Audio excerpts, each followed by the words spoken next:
All right, guys, welcome to another episode of Range Time Podcast. I'm not Cisco. That's actually just a fact. Actually, I'm just Isaiah. But are you not gonna say anything? What's going on, you guys? There My you go. name is not Isaiah. He needs to reboot. He was a little slow right there. Well, okay, he's still rebooting. All right, so I don't know what happened to you, man. You're out of it today. But all right, today's episode is going to be a little bit interesting. So we're not going to be talking about anything necessarily theoretical like last time. Last episode was an absolute mindfuck, honestly. Like talking about AI replacing everyone's jobs and everything. Yes, honestly, I was sad that I didn't get to be a part of that one. I wanted to see your reactions to just how much, like, because as Boaz and I were talking about it, like, if you guys haven't seen the episode, make sure you go and check it out. It's out now. But that episode got real weird because we started going into it. The more and more we divulged into the topic, we were like, wow, AI is really going to take over everyone's job at some point or another. Like, even ours. To an extent, man, because, you know, with AI, there is going to need to be machinery and stuff to do. No, sure. Like online, like processing and stuff, sure. But we were talking behind the scenes. I don't know if you guys mentioned it in the podcast, but it was like Amazon's trying to like make like an all dark warehouse where everything's just automated robots completely. pulling everything. Mm-hmm. So it's actually very interesting to see. But today, It's a little different. Yeah, actually, if you guys didn't see last week, our video on the MGC4 Mark II, if you want to pull that up and show them. Yes, it finally dropped. Mm-hmm. We have been teasing this on every single social media outlet, every single platform. And you guys, and again, if you guys have been following us for a while, you guys know exactly what this is. This is the Mayo Gang MGC4 Mark II. This is the sequel that everyone wanted. The first one sold out like so fast too, like. Oh yeah. And then we ended up going with an enhanced version where we updated it according to what you guys wanted. You guys wanted to get This is the original. Yeah, it's the original. It's the Mark I. But we went ahead and gave out the enhanced version, which basically had a updated motor in there. Did increase the price slightly, but again, that was what you guys wanted.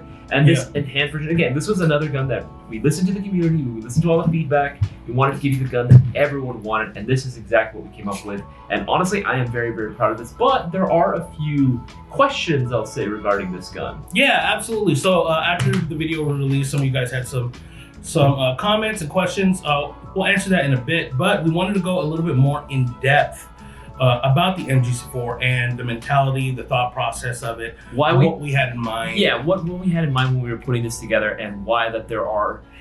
Or I guess it's a lot of one of the things that we do notice a lot is that it does get compared to some of the other guns available, maybe in the same price range as well. Oh yeah, absolutely. So I think it's fair to start off with the Mark I right there. Perfect balance as all things should be. Yeah. But yeah, so when we were coming out with the Mark I, we wanted to create an airsoft gun that was very affordable, but still gave you the performance and features that a lot of airsoft guns are coming out with, because we could have easily just thrown like our logo on like a basic Lance Tactical Gen 2 or like a SEMA or something like other companies have done. Yeah. But we really didn't want to do that because, you know, we are players and we take all of your feedback. If you guys don't know, every time you give us feedback on not just our products, but every product, we hand that over. Yeah, we hand that over to the companies. We tell them, hey, this is the feedback that we got. Maybe these are improvements that you want to consider. There is kind of like this symbiotic relationship between also fields as well, but like stores, retailers, manufacturers. Oh yeah. Like again, when it comes to the manufacturers, they don't really know at the end of the day what's ultimately going to sell. Their main job is to go ahead and just produce, and manufacture, right? Absolutely. As a retail store, right? It's our job to kind of like help them out and kind of give feedback as well, like, hey, this is because again, they want to know what the numbers are, right? Like, yeah, absolutely. So if they find out that, hey, this one particular platform, right, or with these features is doing really well, let's keep making that. Yep. Well, there are other guns, like you said, that, you know, we could have very well just slapped our logo on something. Do you feel like that's a gun, or like a trend, I should say, that you see quite too often in airsoft? Like someone might just, not getting a name, but someone might just be putting their logo or their name on something without truly really thinking about what it is. Yes and no. Okay. There is, I think for every company that does that, or whoever does that, there is a level of consideration that goes into it, because I don't think anyone wants to just slap their name on something that's going to be garbage. I hope not. I mean, Yeah. But then again, you look at companies like that have like licensed guns, right? I think that's actually one of the bigger ones because a lot of the firearms companies that will give licensing to Airsoft, they're giving it to a company in Airsoft to get the licensed products made and stuff.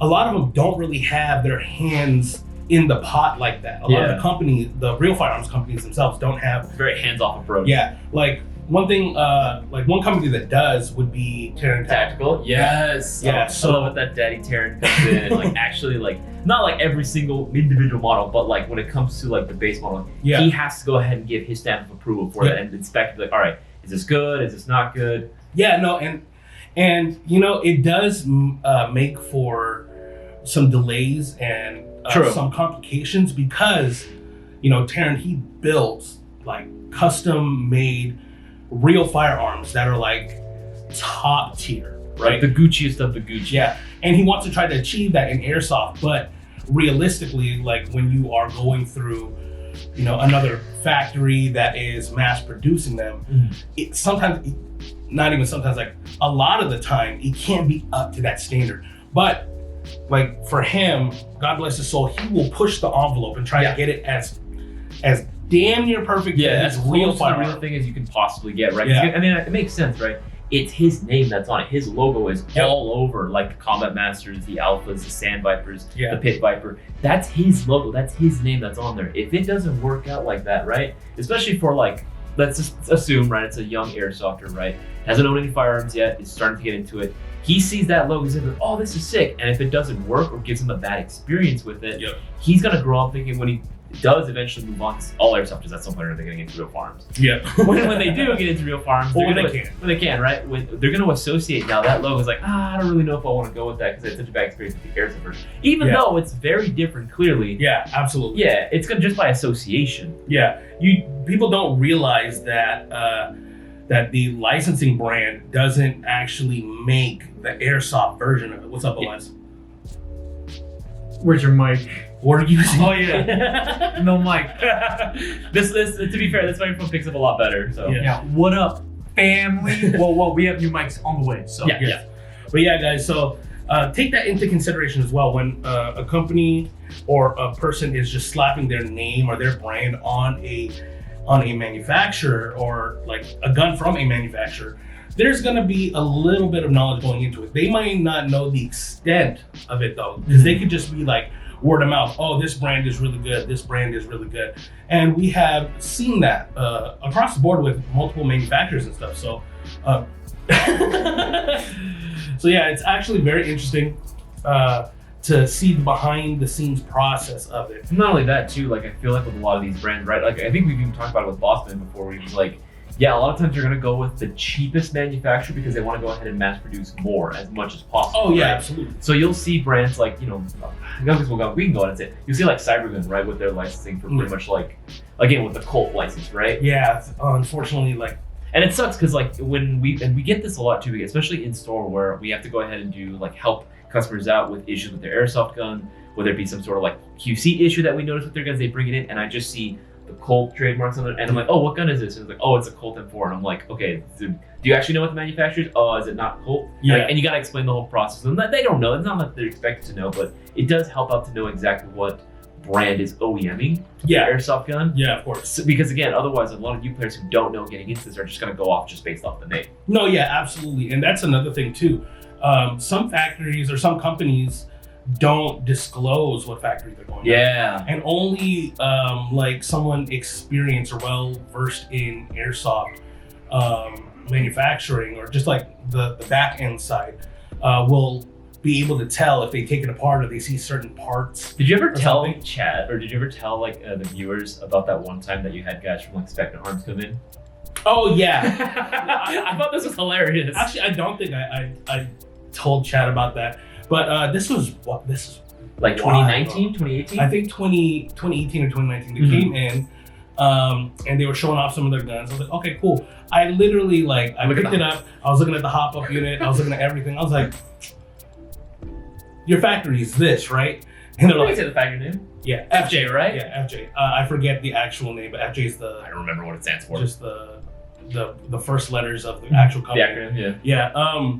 And they were like, yeah. I was like, oh. Hey, but I mean, here's the thing. This factory is the same factory that makes the Lancer Tactical Gen 2s, the Lancer Tactical Gen 3s, The MGC4. the MGC4, some other brands as well that you might know, Mhm. or I don't want to say brands, but names that you know in Airsoft are OEM in this factory. Even Even parts too, like SHS come from there, if I'm not mistaken. that I'm not sure of actually. 'Cause They they're- might be. Because I remember too, like some of the SHS parts might have a double bell packaging on it. Oh yeah. Yeah. Which is very, see, a lot of people don't understand that there are only a handful of Airsoft factories. Yeah. Like actual factories that are making Airsoft guns. Like if you see several different brands, more than likely a few of them are using the same factory. I mean, fuck, like just some of the most recent ones, like Vorsk and Raven Airsoft, the exact same company. Oh yeah. Like, Yeah, not even absolutely. like, I look at them, I'm like, dude, this is the same thing. Yeah. I don't know who their OEM is though. Mhm. What factory that is. But yeah, it's very interesting to see. You know, you'll slap on like a trademark or your brand name and then claim it as your own. But there's what's a good comparison? It's like Walmart and Sam's Club brand. Yeah. It's like the same thing. Or hell, like freaking Old Navy, Gap, and Banana Republic, they're all the same company. Are they really? Yeah. Oh, I didn't know that. Yeah, it's literally tiers. It goes like at the very bottom you have Old Navy. No, yeah, not knocking Old Navy, very affordable. But then of course above that you have Gap and then BR above it, which I love my BR. I wish I could dress up more, but Those are all brands that I've never worn. Maybe Old Navy. Old Navy's good. Old Navy's still good. I like Old Navy. I just never fit in them. I think plus size now. Now, no. But yeah, so when we were coming up with the MGC4, we had a few different manufacturers in mind. Yeah. And you know, we wanted to see like how well they were willing to work with us and stuff. But Lancer Tactical, when they hit us up and they gave us access to their factory. They gave us literally access to everything. Yeah. Whatever we wanted to do, we had full control over it. Obviously, there's limitations, right? When it came to tech-wise, like obviously, like in order to keep it a certain budget, we have to go ahead and be relegated to these parts. But at the end of the day, like honestly, what we came up with, really fucking good. No, yeah, absolutely. I agree too, because again, we wanted to make an airsoft gun that was going to be relatively affordable, but still perform amazing out of the box.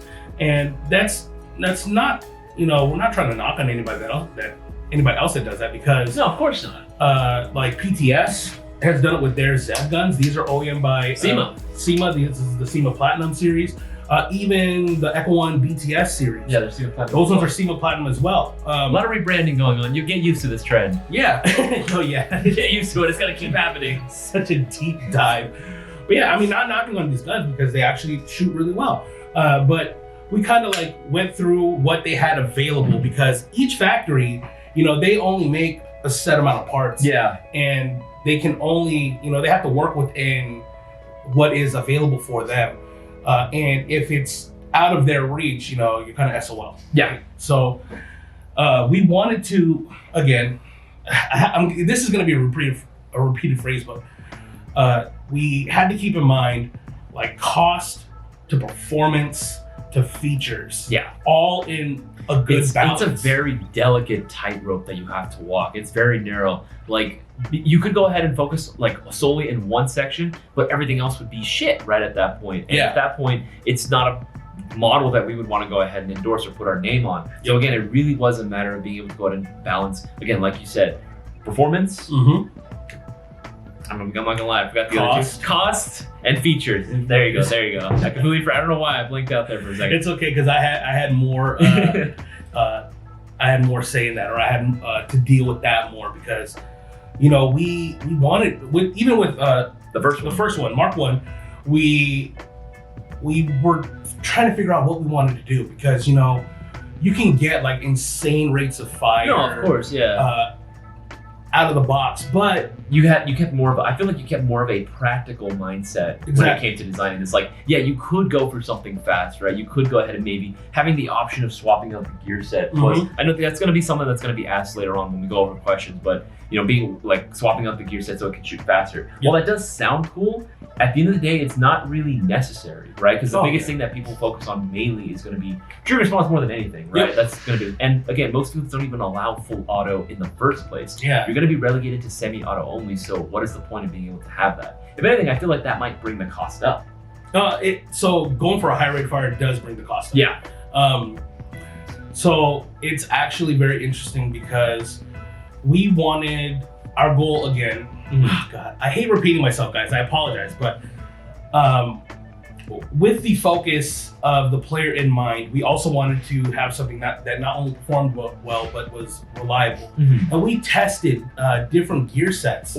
We wanted to have reliability like built into the gun because we did test different gear sets and try to maximize the performance, but it was a very, very like sensitive tipping scale. You focus more in one section, you're gonna end up like suffering in another. Yeah. So it really is a balancing act between all three. But again, like I think we did a very, very good job, honestly, all things considered. Like, and especially for the price too. Like I know, that was one thing too that originally we wanted to keep the first MGC4, the Mark 1, the original. We wanted to keep that under $300. Yes, which we were definitely able to achieve. The Mark 1, the original version that had, I forget how many pieces, either like 80 or like 120. Like it was a relatively small number. Fairly small amount. Yeah, we wanted to keep it under $300, and we were able to achieve by getting it to like $285. After all the R&D we put into it, working with the factories and Lancer Tactical, we were able to like hit the nail on the head on the price point that we wanted. Yeah. But there was like one thing, it came out, and again, for the most part, everyone was really happy with it, especially the exterior, and even the internal people were mostly happy with it. Yeah. The only downside that, I guess, or feedback that we got that was a little bit more, like it was definitely constructive, was the rate of fire. Some players do want to be able to go ahead and shoot a little bit faster. It was a little bit sluggish when we first started releasing them. So that's why we went back. We decided to go ahead and release the enhanced version, which did increase the price a little bit. Yeah, so the enhanced Mark 1 is the same internals as the Mark 2. So to clarify what Isaiah was saying, they wanted a faster rate of fire. Yeah. So in terms of trigger response, it was snap. Oh, fuck yeah. Yeah, like you could easily spam that trigger all day and it kept up. Even in binary mode, it was still able to keep up. Yeah, but yeah, that is probably the one critique that we got, that and the length. Oh, okay. Some people, again, that's the reason why we came up with the Mark II, right? With the longer carbine length as opposed to the SBR. The SBR, while it is great, again, I kind of get that. There are some people that are either like me, tired of the short barrel length and just want something like a carbine. Yeah, hey man, I like them longer. Anyway. I mean, I started off with carbine length. Yeah. Carbine length is like my go-to. I would say within the past few years, I started liking SBRs more. I always roll my eyes though whenever I hear someone say, like, especially with a carbine, right? Someone's like, "Oh, it's so hard to clear," like, or it's I can't play indoors with a carbine. I'm like, bruh, bruh. I know.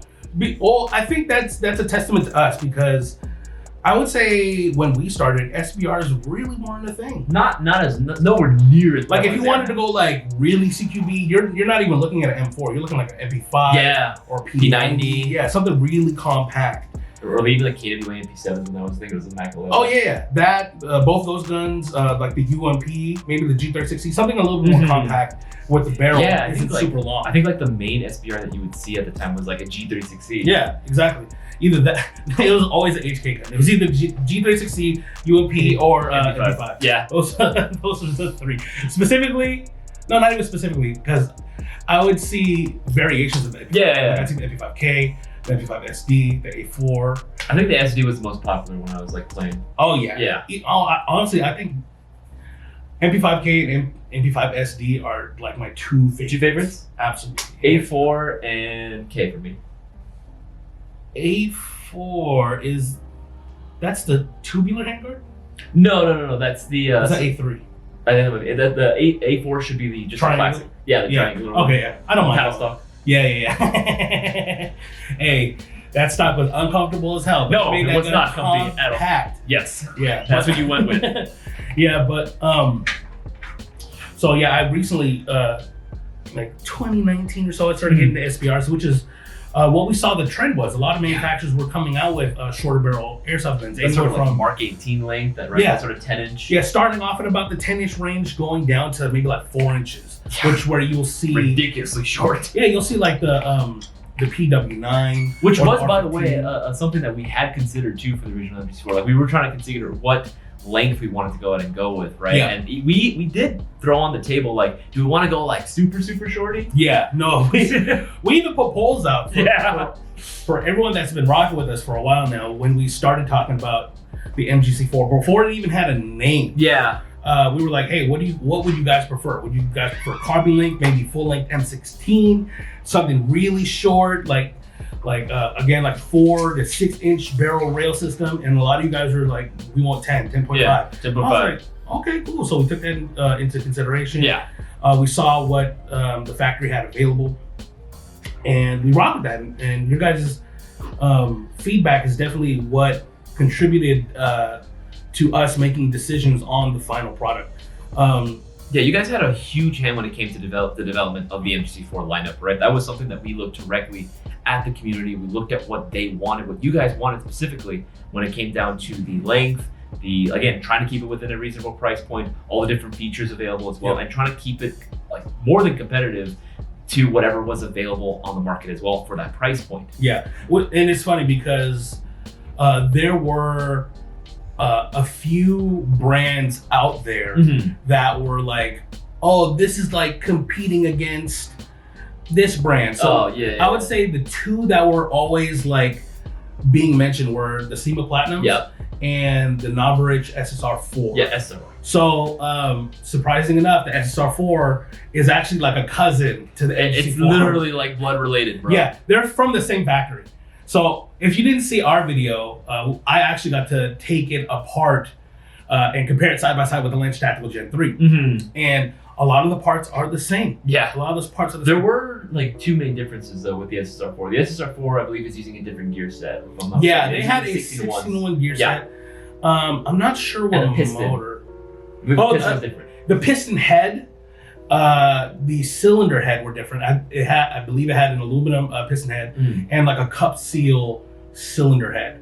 But the air nozzle, actually I think the air nozzle might have been different too. Some of the compression parts were different and the gear set was different, but everything else, and the ETU. The ETU is kind of what made it unique. That is one of the things it is unique, and I'm glad that it's different from the MGC4, because I'm gonna be honest, that is the one thing, like if nothing else, right? Yeah, it is cool to have like a 60, and again, I'm not knocking on the SSR4. Yeah, of course. The SSR4 is a good gun, right? But I do feel like, one, it's more expensive than the MGC4, right? It's like $10 more cheap. So actually, from the original MGC4, it was significantly like 25, about 30, like $55 more expensive. I was comparing it to the Mark II. Or 45 bucks more expensive. Yeah. So, but I would say in terms of trigger response, we'll just compare the SSR4 to the original Mark I. Okay, original. Trigger response was about the same. But because the higher ratio gear set, the SSR4 was much better. Ours was sitting at about 18 beats a second versus the SSR4 was sitting at about 22. This is kind of like maybe an opinion. Even with the 16-to-1 gears, doesn't that seem a little low for 16-to-1 gears? Or do you say that that's... Because I feel like I've seen builds that use 16-to-1s that actually have like they use 16-to-1 gear sets and they're actually still shooting faster.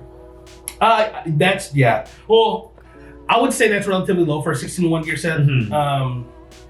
But it is about average, in my personal opinion, because the motor is still the OEM motor from the factory. Yeah. I forget the exact specs of the motor, but I believe it was the same as the Lynch Tactical Gen 3. So, because I remember comparing the Lynch Tactical Gen 3 to Rate of Fire 2 and the 18-to-1 versus 16-to-1, it made up the deficit.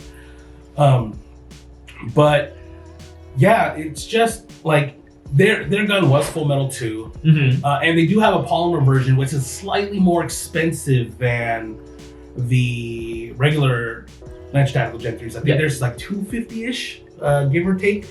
And then the Lynch Tactical Gen 3s are sitting at like $230-ish, even like $215. Some of them will be shooting like even like a little bit lower. Some of them like $215-ish. Yeah. So it really depends on what model specifically, because again, there's so many different versions of the Gen 3s. Yeah, so that is definitely like, of course, like Narvich isn't going to want to put his name on something that's crap. And he had, I would assume, about the same amount of access to that factory when he approached them about making his own airsoft gun. And he made changes just like we did to ours. But I think the one thing that's still like ever so present in like pretty much any SEMA Platinum, right? The freaking like the PTS rivals included, is going to, and like again, like with the SR4 as well, is going to be the MOSFET that he uses. yeah, so Yeah, that ETU is. So I got to give credit where credit is due. Okay. Zion Arms Nebula MOSFET is outstanding. Yeah. Out of the box. Yeah, if you're looking for like again, an out of the box MOSFET, that is literally the best bang for your buck MOSFET that you can get on the market. I don't think there's really, the only one that comes close to it, I feel like in terms of performance, is going to be the Classic Army ECS. Yes. Right? But even then, the Zion Arms does have more features. It does have more programmability options. Yep. But also at the same time, with the ECS gearbox from Classic Army, that unit is made to the gearbox. So it's proprietary. Yeah, you can't go ahead and swap out a Gate Titan into a Nemesis gearbox, unfortunately. Yeah, but even with like the SEMA Platinum, their gearbox is designed around their MOSFET. You have to modify it, but you can put in an aftermarket MOSFET. But it is not drop-in though. No, yeah, it's not immediate drop-in. You do have to modify the gearbox. But I don't know. It's hard to say because I've heard quite a few things about the SEMA Platinum MOSFET and people saying that like just replace it. But then I kind of feel like it defeats the purpose though, right? Yeah, exactly, right? You're getting a gun out of the box like for the performance. And some SEMA Platinums do have the 13-1 gear set in there, at least from what I've heard. Yeah. I know they did it a while ago, but I don't know if they discontinued it or not because a lot of the people that use the 13-1 gear set guns said that their gearboxes broke. Yeah. Like whether it be a strip gear. Gears. That's what I'm imagining. Strip pistons or strip gears. Yeah, so that's I haven't seen like the feedback on that on the SEMA Platinum specifically, so I'm not quite sure. Here's the thing when it comes, and this is why like my theory behind that, why they probably don't. If they do make it, I'm a little concerned. If they don't make it, I'm not surprised. Yeah. Because I mean, like you look at some of the guns that we put together, right? Like any one of our Storm guns, any of our Storm Customs that we have available, or our Typhoons, right? Yeah, we do go ahead and change the gear sets on those. Yep. But it's not just the gear sets. Like, and that's kind of my whole thing with Tekken, right? You can't just change out the gear sets and then call it a day, right? Oh yeah. Especially if you are going for like a lower ratio, like if you're trying to go ahead and increase that rate of fire, there is so much more stuff you have to go ahead and do than swapping out the preset. You can do it, and if you shim it very, very well, you could get it to last a little bit longer. Yep. But even then, like I wouldn't trust stock pistons if you're gonna go ahead and swap it out for that, right? The MGC4, like for example, is one of those prime examples where it is using 18:1, which would be your standard ratio. Yep. But everything inside has been beefed up as well. Yeah, like we made educated decisions and we did a lot of testing with all the parts to see what would give us the best performance and efficiency. So something about the SEMA Platinums that we talked about before, using the 13-1 gear sets, and I've seen a lot of failures both on the ETU and the gear sets. I believe it was the gear set specifically that was failing because I will say the SEMA piston is actually pretty decent. Oh yeah. I would say it's on par with the Lance Tactical steel piston. SEMA Platinum might be using the steel teeth as well. I'm not too sure. But like even like with the motor, like bare bones out of the box, they shoot good. Oh yeah. They shoot good, but like with the amount of hype that I heard about it, I was a little underwhelmed because I was like this is comparable to like a Zion Arms R15. Because like it's been so hyped up, right? And like at that, I feel like at that price point, that's what I was like kind of getting with the parts, right? At that price point, especially if it has like a lower ratio gear set, I feel like it would be more expensive to go ahead and again accommodate for the cost of parts, like beefed up internals in an airsoft gun. That kind of makes me think if it's that affordable, if it's comparable to an MGC4, right? And it has those like that updated like low ratio gear set, then that makes me think, okay, they just changed out the gear set, and that's pretty much about it. Yep, exactly. And like they may not have reinforced any other parts. Yeah. Which has happened. We have seen that plenty of times. Like you had Stitch on for one of the live streams, and he was talking about how Oh, He he, has a he, SEMA he Platinum. even came in the other day and he was talking to me about it. Yeah, like about his experience with the SEMA Platinum. Okay. What did he say his like experience was with it? Pretty much the same as everyone else's. Like, he loves the gun, but again, it's just that dang like ETU, that dang MOSFET that comes included with it is just like the biggest problem for him. That sucks, man, because that's one of the key features. That's Mhm. literally the veins of the gun. It pumps electricity into the rest of the gun. Right? You know, I never thought of it that way. Yeah, Yeah, you're kind of right. yeah. The motor is the heart. The gears. Or actually, maybe the motor is the muscle and the gear is the heart. I don't know. Now we're going to. But yeah, like it does suck because I remember seeing that he was saying like, yeah, I just swapped it for a Gate Titan and it was golden. I was like, what else? You probably reshimmed it. It was probably reshimmed. Yeah. I forget who we had work on it, but I believe any tech worth the salt, right, is going to go ahead and do like a proper reshimming Oh, of that bad absolutely. boy, and then reinforce anything that he sees that needs to get done. Otherwise, Yeah. it'd be a little sketch. Yeah, so it's basically like a budget custom gun at that point. At that point, is it even a SEMA Platinum at that point, right? Yeah, exactly. Yeah, so at that point, it just becomes like, again, it's just a SEMA Platinum body, right? Maybe some of the internals in there, but everything else has been, again, like you said, the nervous system has been changed out. Yeah, exactly. And you know, again, not like trying to throw shade at SEMA Platinum. I do believe they make Or anyone that owns a SEMA Platinum. No, If you guys yeah. own one, it's a good gun. Oh, absolutely. Even like the SSR4, it's a good gun as well. But you know, we took all of the feedback that we heard about those guns too, and implemented that into the MGC4, so we didn't run into the issue. Like, we went with Design Arms MOSFET not only because it had a lot of features, but it was very reliable. If you guys didn't see our torture test video of the Oh my Tactical God. Gen 3, we threw it was a 14.8 volt A battery that is not designed for airsoft by any stretch of the Yeah. imagination. Plugged it in, and we thought it killed the gun. No, It turns out it was just the motor. It just, yeah, and it was a factory motor. And again, guys, like, you're not gonna get some crazy like oh, my 35 K neo magnet motor from out of the box. Like, there are very few companies that actually do that. Yeah. And it was literally just a bone stock motor. It burnt it out. We swapped the motor. Like, I threw in an ASG Infinity motor, and the gearbox still worked. Yeah, After like, setting it on fire. I was shocked. Here's the thing, like when he plugged that battery in and it died, I was like, all right, he killed the MOSFET, he killed the ETU. It's Dunzo, right? Right, that's what we all thought. He was in his office, and I'm literally out here working with another storefront employee. I hear him like swap out the motor, and I just hear, as soon as he plugs the battery in, dude, that's the I still MOSFET. have the video because Yeah. both of us go, oh my No, God. both of us Yeah. like out in the server, oh my God. It's so hilarious. And it worked. yeah, It's still on the wall. We still have it. it still fires. Honestly, you could probably throw that gearbox into a brand new receiver. I and don't still work. Yeah, it'll It'll just be be perfectly fine. fine. I mean, you probably want to replace all the rubber on there. Yeah, that rubber's gone. Yeah, because of the kerosene that we Yeah, because it's lit on fire. It's not kerosene, it's the lighter fluid. We just say kerosene because it's easier. You mean Red Bull? If you guys remember that reference, Family Guy.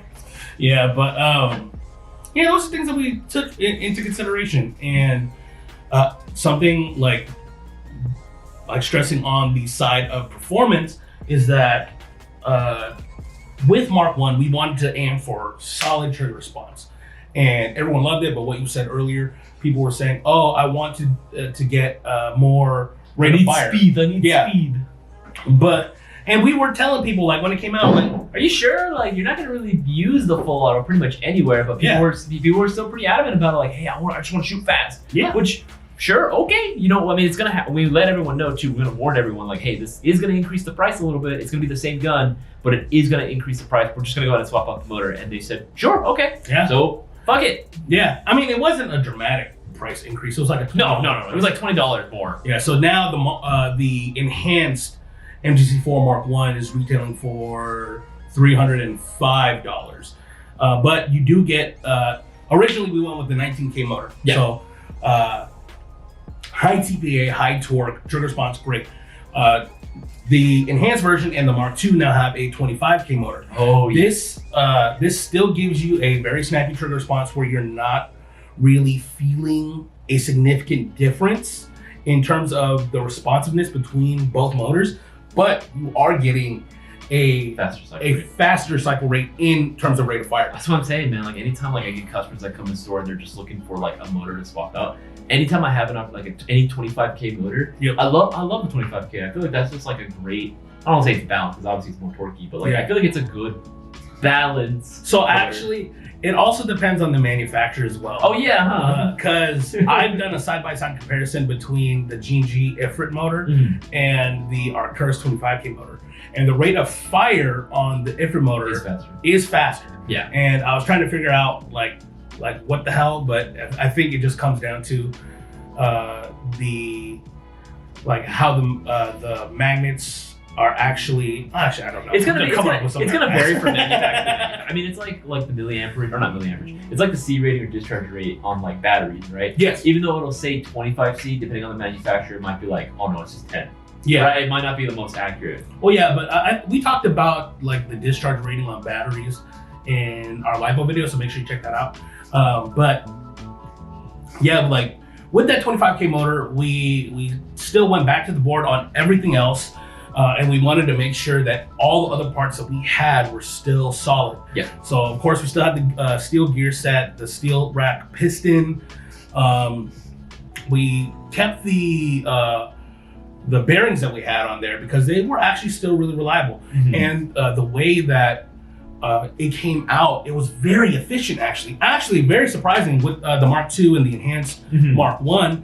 It actually beats out the rate of fire on the SSR4 with the 6-in-1 gear set. That's actually like pretty crazy to me because I mean, it makes sense, right? Again, the internals were built around the H221s. We wanted to make sure that the internals of the Mark II and the Enhanced were solid as hell. And again, that 25K motor just came in clutch. It just was the right formula. The secret formula. The secret formula. It was just the right amount of the right components, the right concoction to go ahead and get something that was going to shoot faster than something that had 6-in-1 gear set. Yeah, which, honestly, I was very surprised because when you think high-speed gears, it's like, okay, it's obviously going to be better than the 18-1. It's for sure going to be faster. No way it's going to lose. Yeah. But there's multiple factors to it. It's not just the gear set; it's the motor as well.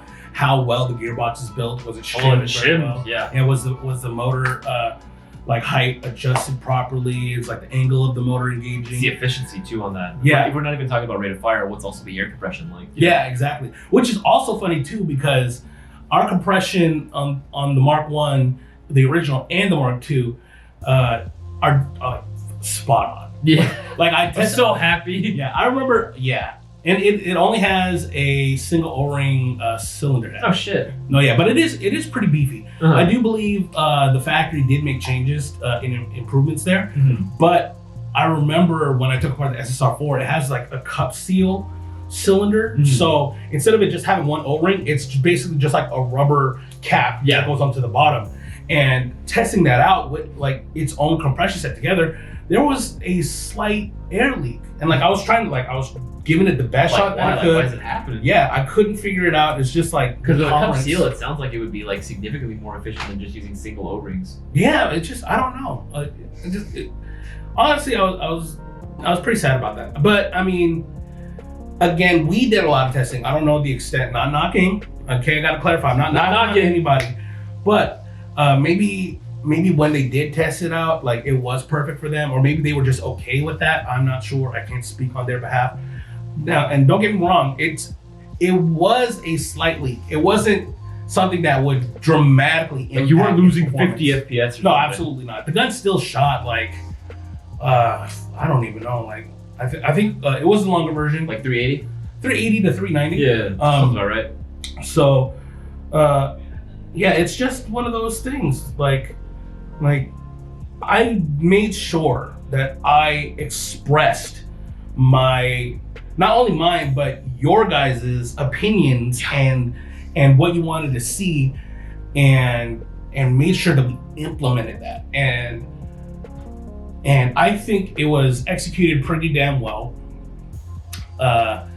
with the amount of attention that we all gave, because I think this, like what we did here, I can't even just say like myself, because even though I say I made an airsoft gun, it was realistic. He was building these in his bathtub, man.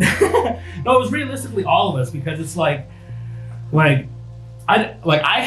said it in our video. I have my opinions about airsoft gun and what I wanted it to do, but I wanted to to make sure everyone else was happy. Because I'm gonna get one, but if this is something for sale, I have to think about everyone, the general consumer of who's gonna be getting this, what they would like. You have to keep your demographic in mind because again, at the end of the day, we are also a business. We do have to go out and make money. Oh yeah. And even though designing your own airsoft gun abuse sounds great, at the end of the day, if it's a gun that's like not gonna sell, what incentive does anyone have really to go ahead and build it? Yeah, absolutely. That goes into like a topic that we had like a few weeks ago. Yeah. Where if you want to see manufacturers not make some other guns that aren't M4s, show that you're interested in it. Talk about it. Tell them, and then if they get enough buzz, they will create it.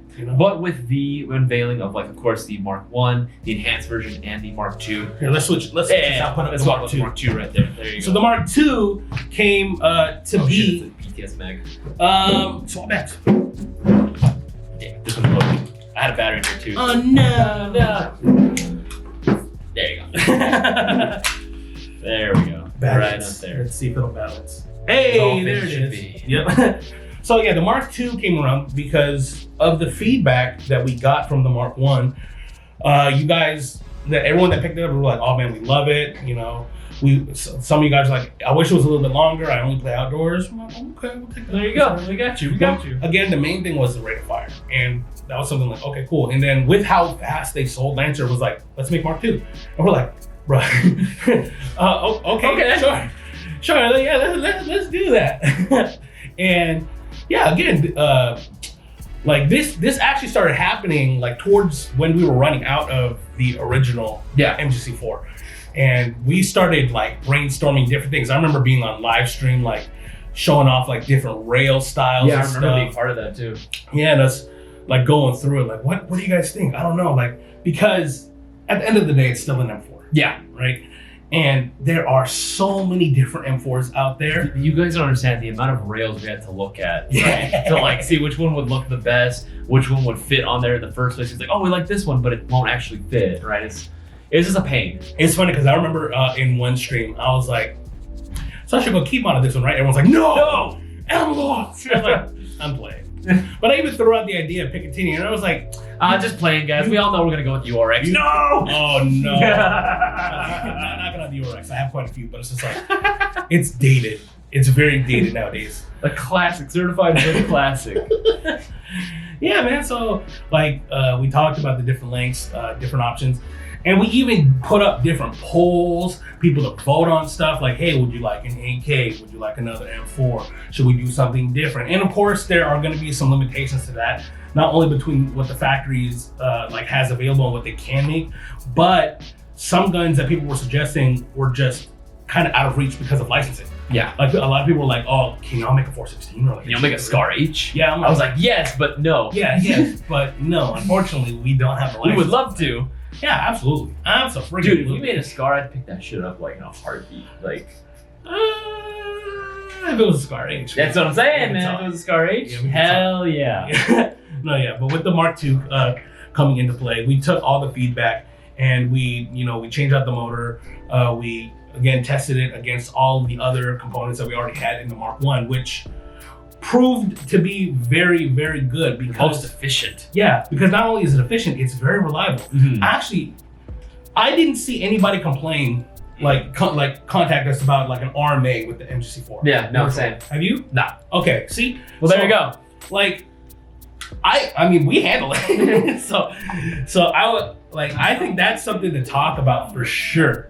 That's definitely something that we should take into consideration. And then of course we tested it out, and the 25K motor was a dramatic. Even when we got the Mark IIs in, right? We were doing the QCs ourselves. I literally had to put together the little rail block in there. Yep. I had to go and put that in, and every time that I had a rifle, I plugged my 11-1s and I was test firing every single one of them to make sure that again before we send, because again it's our name on it, it's his face on it literally. Yep. I want to make sure that again these are up to snuff before we go ahead and send these out. Oh, absolutely. And I think it did pay off because just the extra human element to it. Yeah. Just to okay, let's give this the final rundown, especially for our standards. Yes. Because I would say Isaiah and I have pretty high standards when it comes to airsoft guns out of the box, and I'm glad to see not only was I happy, you were happy. Oh yeah. Boaz was happy. Even Kevin was very impressed with it. I think Kevin's biggest thing was again just how fast this thing is, and just that trigger pull. Oh, it's just like so light. Oh yeah. Oh yeah. I would say like because we did make subtle differences. We changed out the SOP mod slim stock for the Delta stock, which you saw. Yeah, we have some furniture on here. Like, just don't worry about it. Yeah. But we swapped that out and made it aesthetically more pleasing. Mhm. We did change the trigger as well. The original trigger is still a flat trigger, but the trigger face itself is quite narrow. So with the new trigger, it does have a wider, thicker surface. I like to nickname this one the sort of the Buster trigger because it reminds me of the Buster sword from Final Fantasy. That was honestly the reason why I picked it too. Really? Yeah, because I thought of the Buster blade also. But yeah, the wider surface does make for a little bit more enjoyable experience. But yeah, it overall, like the range, the accuracy, is great. Like now comparing it to the Mark 1, the original, not the enhanced version, again, it does beat it out in terms of rate of fire. Of course. In terms of trigger response, it's about the same. Yeah. Like it's very hard. Mark to 1 compare. is using a torquier motor, but Yep. again, the 25K that we use, like there's almost no noticeable difference in terms of like trigger response and just rate of fire. Again, that 25K just spins faster. Yeah, exactly. I mean, there are different philosophies and sciences behind it. Like, oh, the torquey motor has more strength, so it should be able to cycle faster. Yes, but it can only spin at such RPM. Yeah. Versus the 25K motor, it doesn't have as much torque, but it does have more speed. And it's more than enough torque needed for just regular play too. And it's going to give you that, again, comparable trigger response. Yeah, absolutely. Which, I'm happy about. I'm very happy about that. Yeah. Very happy. I would say that the MGC4 Mark 1, because of the shorter barrel, isn't as good as the Mark 2. With the Mark 2, we were shooting at about 250 feet. Again, completely bone stock. We were shooting 3.2s, I believe. And 3.2s, damn. Yeah, and Boaz was testing it, wasn't he? Yeah, I was testing it. So I was able to hop it with the OEM hop up unit and everything. I was able to hop those, and it was just like arcing into the target. Like you know how we set up the target? Back there? Yeah. It was hitting the bag. Like I even heard it like ding the pole, and I was like, "Hey, that's pretty nice." It's obviously like the effective range on that is going to be like limited with 3.2s, I imagine, because again, it's completely stock, and 3.2s are really, really heavy BBs. But just the fact that you're able to like reach in that area, with 3.2s, completely stock, that's impressive. Yeah, because at 250-ish feet, you're starting to get into like DMR sniper rifle territory. Yeah. Hey, I'm sorry to cut you guys off. What's up? She just confirmed that it's actually here today, June 21st, but it does take time to clear custom. Hey, I mean, at least it's here, right? Okay. Absolutely. You guys understand? Oh, Yes, sir. absolutely. So please tell people. Oh yeah. Oh, yeah. We're gonna start getting the word out on social media, but everyone that's You heard watching it here first. you got it here first, baby. They're at port. That's what's up. I'm actually ecstatic about that. Yeah. Let's go. I'm just happy that they made it across the water. I'm always concerned. Actually, did you hear about that whole shit that happened with that submarine recently? Okay, so there's a submarine that like I guess rich people can go and rent out, right? I'm not joking. Where you can rent the submarine out and it will take you down to the wreckage of the Titanic. The submarine's missing. With people? Yes. No. Yes. No, for real? Yes. No. Deadass. That's the ghost of the Titanic. That's a good Titanic. So I'm worried that there's some sea monsters or something that just taking ships. Like, Hey, let me tell you something. The fact that we don't know. We still don't know like what is like lives underneath the bottom of the ocean. we've explored more of space than we have our own oceans. Yes, that's terrifying. Actually, there's even parts of like the African Congo, the rainforest, right, where like we haven't fully explored everything. I believe that. It's too dense. It's too big. Yeah, it's way too big. You Too can't get vehicles through there without destroying the ecosystem. Yeah, that's pretty wild. Whenever we talk about the bottom of the ocean, I always think of Cthulhu. Oh, Cthulhu. Cthulhu. You're not supposed to be able to pronounce it. Mortals aren't supposed to pronounce his name, but Cthulhu. Cthulhu. I just think of that. It's like, no thank you. No, so I'm just glad again that they made it to actual port. They're here. It's just gonna be a matter of clearing the customs. Yeah, absolutely. As soon as we get them in, I'm actually really. Eat your heart out, Cthulhu. Anyway. Yeah. That's actually hilarious. But yeah, no, it's like it was a very tedious process, and we got to experience not just us, but you guys, because a lot of you guys that like pre-ordered it showed your support. you went along this process with us. We did run into delays. We ran into some issues, not only at the factory, but in terms of not in terms of manufacturing, but just like slight mistakes. We've updated you guys. If you are following us on any of our social medias, where we give you the first knowledge. Here's the thing, guys. Like, we are, and I'm gonna be honest, I am gonna toot our own horn here for a little bit. We are probably, if not the most transparent company when it comes to like how much information we disclose when it comes to like manufacturing stuff, again, like the MGC4, right? Or even whatever items are available, or just trying to bring items in, right? We always let you guys know, we're not like, we never bullshit on that regard. We always let you guys know, when we say, hey, we're working on getting this product back in, we really are working on getting a certain product in. Sometimes we do have to go ahead and deal with, again, bureaucracy, and sometimes just issues happen, right? Where, again, something's halted at port, there's delays in the manufacturing side, or it turns out, hey, we thought we had this like X number of whatever product coming in, and it turns out didn't come through for whatever reason, right? It shit happens, and we always try to make sure we communicate with that with you guys. And the MGC4 like manufacturing and delivery process has always been something that we were like 100% transparent about. I mean, you just heard Bachner right now. I don't know if you guys heard him like talking. He was on the phone talking with Lancer about the container. Where the fuck's the money at anyways? Where shit at? Hey man, he's doing that for you. He wants to make sure that he gets everything that he promises for you guys. Just say it. Just absolutely. Well, it's funny because like that's something that I am very big on. Like, I'm very transparent with like not only like you guys, but you guys as well. Like I don't bullshit around. Like if I have a problem with you, like I'll say it to your face. Yeah. And we'll work it out. Like that's just we'll just duke it out in the parking lot, just like that. Yeah. First rule about Fight Club. What are you talking about? Exactly. There you go. No, yeah, but like it's something that like honestly, I'm surprised we haven't gotten like a letter saying, "Hey, shut the fuck up."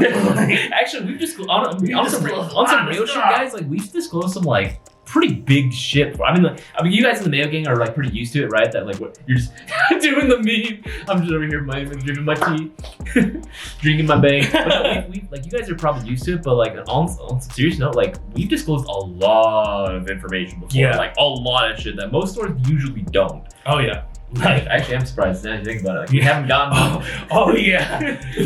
Like there are things where I'm like, because as much as I want to be transparent with you guys, working for a business, there's a layer of like, hey, only employees know this. Yeah. Only behind the scenes people know this. But we know that you guys appreciate whenever, again, like that when we are transparent about everything that we do. Like when the boss man says something where he told me don't tell nobody, and it's like, you just told me not to tell nobody. But you're saying it right now.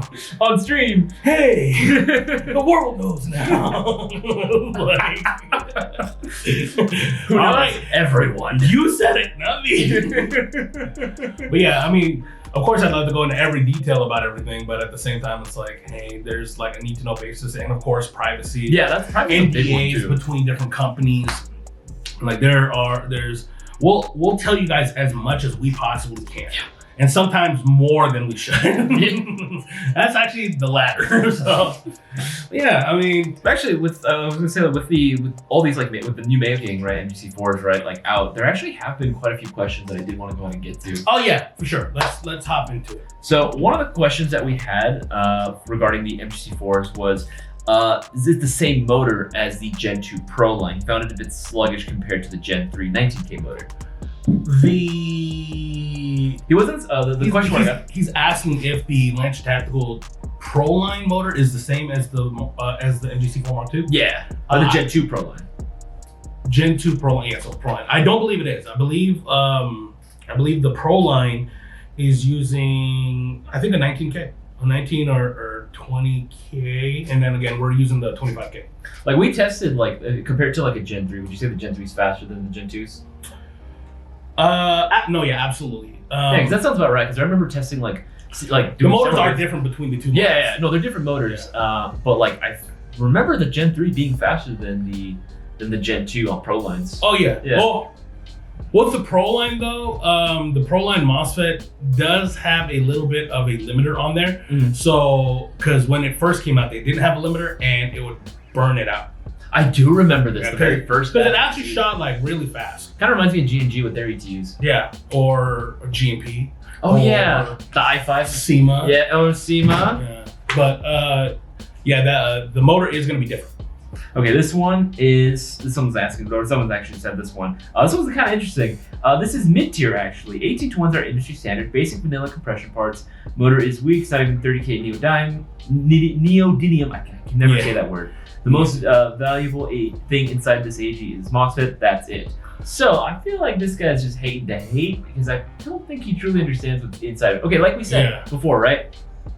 Compare one of these single platinums that uses like the 16:1 ratio gear set, right? Yeah, it's cool that it has that, and that sounds like it would be high end. But at the end of the day, it is only shooting, what was it, 22 at most? That was the 13-to-1 gear set. That was with 13 to 1? Oh no, 22 rounds per second was the 16 to 1s. Was the 16-to-1s with the SSR4. Yeah, with the SSR4. There you go. That's what I was. Yeah, so think of it like that, right? Like, yeah, it sounds great on paper, but when you really start looking at it, that's not very impressive, especially considering 16-to-1s. I have 16-to-1 like gears in some of my guns that are shooting way past like 22 RPS, right? Yep. Because again, they were made very, very well. While this one is using 18-to-1s, it's still being able to go and achieve a comparable like rate of fire to that. If anything, it's faster than that. Yeah. Right? I think when we it is faster than that, even with 18-to-1s, because the rest of the internals have been significantly beefed up. Yeah. And not only that, like high end, for me, again, maybe this is because again, I'm old, right? I'm starting to get to that age. I feel like I gotta start saying that now. I'm starting to get to that age. I got 3 more years till I'm 30. I'm 32. Oh, you know what? It's okay. We'll find a retirement center for you one day. Anyway. Will they feed me? Yes. Where's my bread pudding? Where's my bread with my pudding? Where's my pudding? With my tapioca. From Cody Kids Next Door. Yeah, I'm so glad you remember that. My tapioca. That's amazing. But no, like for me, high end means something that's going to be $300 or more. If we're just looking at like a price, like. Well, I think that's because of where we come from in airsoft, like the time period. Because nowadays, like someone else, I remember seeing a comment saying like, "That's not a high-end priced gun." Like, and to my end, I was like, "Damn, dude, how much money you got?" I know, for real. Because I mean, so that's actually a good comparison as well. We talked about it earlier, like in terms of performance and stuff. So, like what this comment said, it said 18-to-1 gears. Yeah, you can go do it. So 18-to-1 gear set is the standard. That is the standard. Yeah. Everyone uses that. KWA, Crytek, VFC, they're all using 18-to-1. So all these other high-end guns are using 18-to-1s. That means that they're not high-end anymore? Yeah, exactly. Basic compression set. So full metal rack piston. Let's compare that to, I'd say the top 3. KWA, VFC, and Crytek. Crytek's not full metal rack. Actually, I'm not sure of the new KWA. KWA is I'm not clear of. But VFC is not full metal rack either. Piston heads are comparable. Cylinder heads are comparable. Air nozzles are comparable. Actually, oh no. The VFC, like the Avalon and the like BCM MCMRs, they might have an O-ring air nozzle. I forget off the top of my head. But even then, it's not perfect compression with the VFCs. Yeah. They could definitely be better. Yeah. Especially at that price. It says motor is weak, not even a 30K Neo Magnet motor. Bro. So the lower the number, the more torque and more power it has. Not the other way around. Yes. So like 19K would be more torquey than like a 25K. Yeah, exactly. But here's the thing though. The Crytek motors are 30K. Yeah. Right? Stock. 30K stock. They are not neodymium magnet motors. Are they not high-end guns then? Yeah, right. And those are about $50-ish more than the Mark II. But not only that, we compared it on one of our live streams before, the Crytek CRB Mark II versus the MGC4 Mark II, and dude, it's not even a fair fight. This thing fucking murdered it. Yeah, it beat it by like, I don't know, 4 or 5 beats a second. Like it was faster. Which doesn't, on paper, I get it doesn't sound that impressive, but like as an airsofter, if you know what you're like talking about, like just on a spec sheet, like that is actually very impressive. Oh yeah, absolutely. So I'm just saying, like, if it has comparable parts to these $350+ guns, with competing, if not outperforming some of these high-end brands. And let's assume that it's not even high-end, right? Let's assume that, okay, sure, it's not a high-end AEG. It is then punching well above its weight class. Absolutely. It's the Manny Pacquiao of AEGs. My man. Yeah, absolutely. He right at home. He hit me with the ethnicity, my boy. I mean, I remember when he went up against someone like in a higher weight class. I forgot who his name was, but I remember him fighting someone above his weight class for sure. See, that's a whole other topic. That's a whole rabbit hole. Yeah, but yeah. So, like what I said earlier, like 300 plus was a high-end airsoft gun. Maybe 300, maybe like up to 350 is like mid-end now. Mm-hmm. Maybe it's mid-range now. I mean, even then, it's $315 and able to compete with the top 3 in airsoft. Yeah, like That says something. if that's not to make it at least like considered high end, I don't know really what will at that Yeah. point. Maybe we should have charged $400 for this. You Maybe know? then people will start saying it's high end, Yeah, right? maybe they buy more. Yes. 315. What's wrong with it? 500. I'll get it. I'll get it. Now that sounds more right up my alley. Yeah. All right. So the next question we've got is: I ordered mine on pre-order. When can I expect to receive it? Well, from the update, they are at port. We're just waiting for them to clear, which is freaking dope. It shouldn't be too long before they clear customs. As soon as they clear through and we can secure our shipment, we're gonna start sending out every single pre-order. Pre-orders are gonna get priority. Yeah. I mean, hopefully customs is nice this time around. Please, customs, if you're watching. Because they've cucked not only us but everyone. G&G, Jag, Lancer. They hit like just Hard. But I don't think it's customs itself. No. It could be like, hey, it cleared within like a week or so, and then they were waiting for like a driver to come pick it up. Yeah. So it could be that. There are multiple aspects to that. So hopefully sooner than later. But I would say within the next couple of weeks, it should get shipped out. Yeah. There's another one. What pistol would be good with this gun? That's an interesting question, actually. I mean, I feel like with pistols, like again, if you're trying to like find the perfect combination, I mean, it doesn't really exist, Pit Viper, but you can go with pretty much whatever it is that you'd like. I mean, the reason why I say Pit Viper is because you're already going like for one of the best performing AEGs of 2023. You can hold me to that. Best AEG of 2023, right? Might as well go on and get with the best pistol of 2023 as well, right? I'm just saying, the Pit Valid. Viper Yeah. is a definite contender. It's crazy because I think as of right now, the Pit Viper is still the highest, the most sold airsoft gun in 2023 for us. Yeah. Yeah, so far. Wow. There you go. Pretty There you damn go. crazy. But yeah, whatever you want, honestly, Pit Viper is definitely a great option. You know me, I like my Glocks, so an Elite Force Glock, Yeah. or maybe the Agency Arms EXA.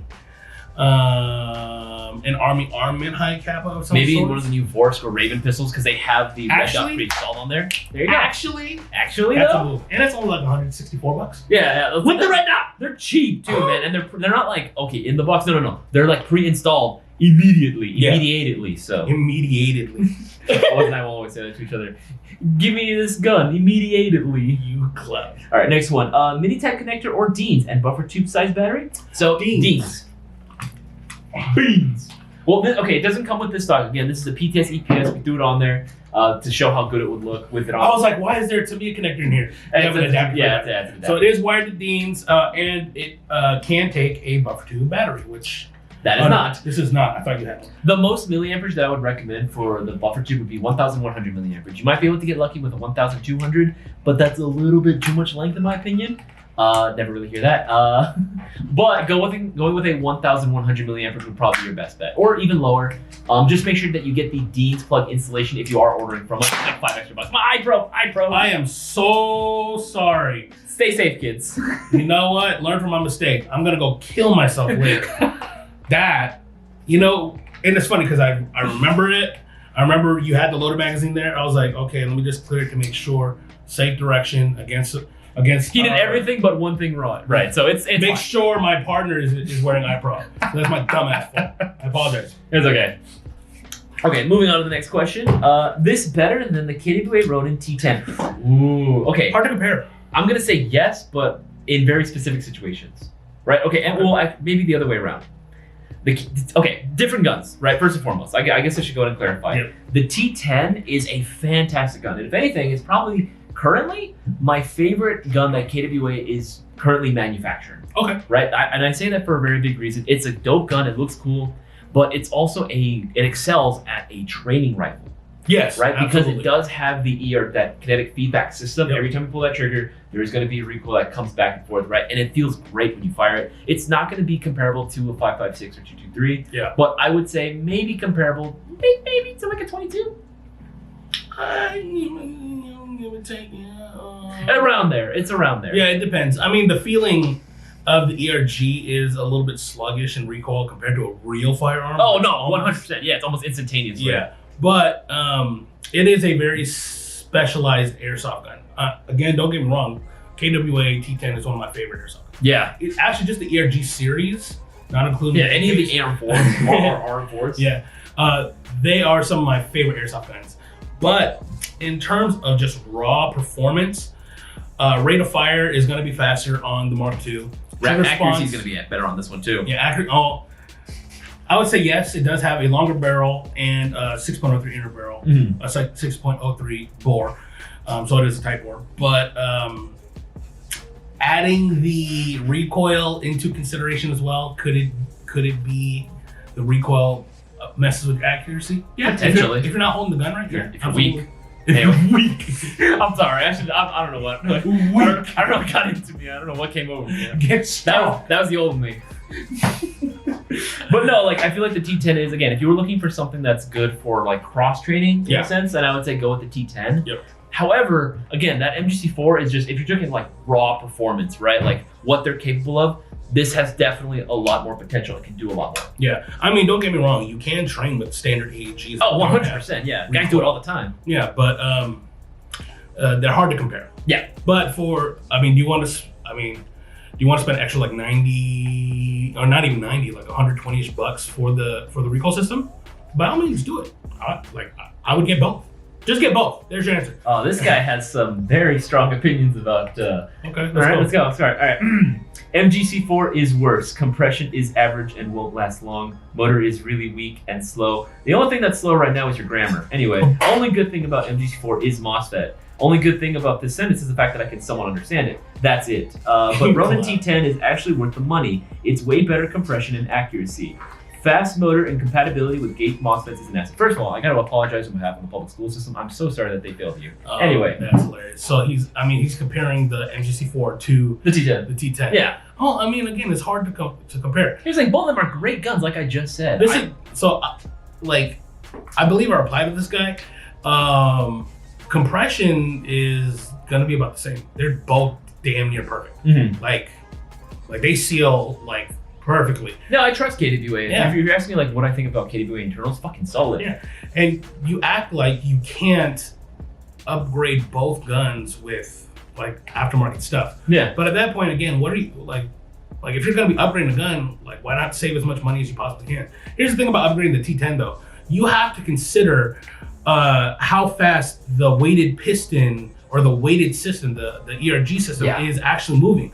Because you can actually get the gearbox to cycle faster than that weight, and you can destroy your gearbox because of that. I feel like there is, if I'm not mistaken, I think there is a way to go ahead and disable. Oh yeah, no, you can. But that kind of defeats the purpose of the T10. Absolutely. It's an RM4 at its heart. Yeah, absolutely. If you disable the ERG system, just get the T6. Yeah, that's it. Or save yourself the money, get yourself a KWA original, get like an Eve 9 or something. Yeah, absolutely. That could be upgraded too. Mm-hmm. And it's only like 280. What exactly is he comparing? Let me see the go for it. Compression. Honestly, it sounds like just what does that mean? Compression is average and won't last long. If the compression is failing, like the compression will fail on any airsoft gun over time. Yeah. O-rings dry out. Like the gear grease or the grease itself is moved around. Like things fail over time. I've been running mine for almost. This was like been the first one that we got. Like we've been showing off for like marketing. Every time we shoot an MGC4 on screen, it's always this one. Yeah, and then he says fast motor and compatibility with gate MOSFETs. Again, the Mark II beats out the T10 in rate of fire. Yeah. So, I mean, that's just facts. I mean, I don't know what else he wants to say. I don't know about that one. Okay. Well, again, this is another one. He's asking when is the ETA shipment? It doesn't say on the website. Yeah. So the reason we didn't put it on the website was because we didn't get an exact ETA at the time. Yep. We wanted to go ahead and not promise anyone anything that couldn't probably do it until we can get like 100% confirmation that it would for sure be arriving at this time. We didn't want to go ahead and say so. We did announce on all of our social media. We kept you guys updated. Oh yeah. We had a landing date originally of June 24th, which was this Saturday, I think. What is it? Today's the 21st. Oh no, it might have been Sunday. Yeah. So it's at port, which is dope. So within a couple of weeks. Okay. Yeah. And that's all the questions actually we have. See, there you go. I'm just saying, if you guys have any opinions about it, any questions, you can feel free to message us. Instagram, Facebook, Discord, any of our DMs, feel free to go ahead and message us. We can answer any questions regarding the MGC4 or Airsoft in general. Or if for whatever reason you watched any one of our live streams, you had a question and we weren't able to get to it, feel free to go ahead and DM us on there as well. We can definitely get you taken care of. Yeah, absolutely. I mean, I think I've said pretty much everything about it, but I'm going to continue to remind you guys about the MGC4 series. The enhanced version is at port as well, so we have that one still on pre-order, but it might be available by the time this video goes live. Depends on how fast the container is released from port. But the bulk of the MGC4 Mark II and the bronze rail version of the Mark II as well. So if you see it available at airsoftgi.com, get it, because quantities are limited. We want to make this a thing that we can continue to make, and it's like there's supplies of it. If it sells well, it gives the factory, it gives Lance Tactical, it gives us everyone incentive to keep manufacturing and keep putting out different versions, updated versions. And who knows, maybe at some point in the future we might be able to go ahead and make different platforms as well if we see enough support for it. Hell yeah, if we can make an SR25 and an fuck yes. I mean, we were talking about a high cap. That is on the table. We'll just say that. But yeah, guys, if you want to pick up the MGC4, any of them, the enhanced Mark 1, the Mark 2, you might pick that up. Yep, go for it. The Mark 2 right there. These are also available in packages and combos as well that are available right now if you want to go ahead and pick up, let's say, a battery and charger package. We also have field-ready combos available for the Mark IIs as well. Not only that, we have coupon codes that are still applicable online right now. Use coupon code 20th, that's 20TH for 10% off your order. Even if it's already discounted, as long as it's not a shocker deal specifically, you can go ahead and get that additional 10% off. And also coupon code GEAR, spelled GEAR, for 20% off tactical gear orders. So place your orders and get entered in the next shopping free giveaway. That's right. You can also take advantage of automatic free shipping over $179. Earn reward store credit with every dollar you spend at airsoftgi.com. And again, the chance to win a shopping spree. We're the only place. Like no one else is doing this. We're the only guys, so you might as well shop with the guys that are going to reward your order with a chance to win a major prize pot. But with that said, my name is Isaiah. My name is Cisco. This has been another episode of the Range Time Podcast. We'll see you guys on the next one. Peace, y'all.